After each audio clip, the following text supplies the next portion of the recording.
చందమామ కథ. కోడిగుడ్ల వెల. ఒక యువకుడు బతుకు తెరువు కోసం తన గ్రామం నుంచి బయలుదేరి ఒకనాడు మరో గ్రామం చేరుకున్నాడు. అతను ఒక పేదరాశి పెద్దమ్మ ఇంటికెళ్ళి, పెద్దమ్మ, నన్ను ఆకలి దహించి వేస్తున్నది, నేను చాలా దూరం నుంచి వస్తున్నాను, తినడానికి ఏమన్నా పెట్టుదు అన్నాడు. వేళగాని వేళొచ్చావు, నా దగ్గర 6 గుడ్లు మాత్రమే ఉన్నాయి, అవి అట్లు వేసి ఇవ్వనా అన్నది పెద్దమ్మ. దానికి యువకుడు సరే అన్నాడు. పెద్దమ్మ తన దగ్గర ఉన్న 6 గుడ్లు అట్లు వేసి అతనికి పెట్టింది. వాటితో అతని ఆకలి బాధ కాస్త తీరిపోయింది. గుడ్లకు ఏమివ్వమంటావు పెద్దమ్మ అన్నాడు యువకుడు. ఏమిస్తావు నాయనా, ఒక రాగి మాడ అవుతుంది అంది పెద్దమ్మ. పెద్ద చిక్కే వచ్చి పడింది పెద్దమ్మ. నా దగ్గర బంగారు కాసు మాత్రమే ఉన్నది, అది తీసుకుని చిల్లర ఇవ్వగలవా అన్నాడు యువకుడు.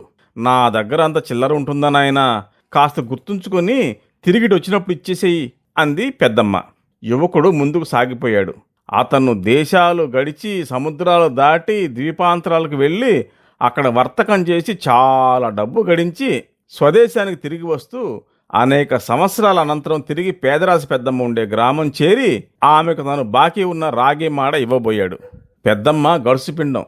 యువకుడిప్పుడు గొప్ప ధనవంతుడని పసిగట్టి, ఆ గుడ్ల లెక్క అంత తేలిక కాదు నాయనా అంది.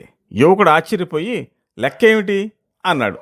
నువ్వు ఆనాడు తిన్న 6 గుడ్లు కొద్ది రోజుల్లో 6 కోళ్ళు అయి ఉండేవి, అవి మళ్ళీ గుడ్లు పెట్టేవి, ఆ గుడ్లు కోళ్ళు అయి ఉండేవి, ఆ కోళ్ళు మళ్ళీ గుడ్లు పెట్టేవి.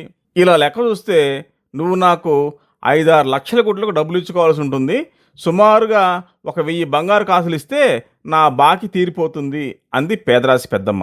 నా దగ్గర అంత డబ్బు లేదు అన్నాడు యువకుడు. పేదరాశి పెద్దమ్మ న్యాయాధికారి దగ్గరికి వెళ్ళి యువకుడు తనకు 1000 బంగారు కాసులు బాకీ ఉన్నట్టు, అతను ఆ బాకీ తీర్చడానికి నిరాకరిస్తున్నట్టు ఫిర్యాదు చేసింది. న్యాయాధికారి రక్షక భటుల్ని పంపి యువకుడిని పట్టి తెప్పించి నిర్బంధంలో ఉంచి మర్నాడు విచారణ చేస్తానని చెప్పాడు. మర్నాడు యువకుడు న్యాయస్థానానికి రాగానే ఒక కుర్రవాడు అతన్ని సమీపించి, అయ్యా, నేను కొత్తగా న్యాయశాస్త్రం చదివాను, మీ తరఫున వాదించడానికి ఎవరు లేరు గనక ఆ పని చేసే అవకాశం నాకు ఇప్పించండి అన్నాడు. యువకుడు ఆశ్చర్యపడి తనకేమీ అభ్యంతరం లేదన్నాడు. న్యాయాధికారి ఫిర్యాదుని ముద్దాయిని పిలిచాడు. పేదరాశి పెద్దమ్మ న్యాయస్థానంలో హాజరుగానే ఉన్నది. యువకుడిని భటులు ముందుకు తీసుకొచ్చారు. న్యాయశాస్త్రం చదివిన కుర్రాడు న్యాయాధికారిని సమీపించి, తమరు ఈ విచారణ కొద్దిగా వాయిదా వేయాలని నా మనవి, నేను ముద్దాయి పక్షాన్ని వాదించబోతున్నాను, కానీ అతనితో వివరంగా మాట్లాడడానికి నాకు వ్యవధి చిక్కలేదు అని చెప్పాడు. నిన్న సాయంకాలం అంతా ఏం చేస్తున్నావు అని న్యాయాధికారి కోపంగా అడిగాడు. తమరు నన్ను మన్నించాలి, నేను నిన్న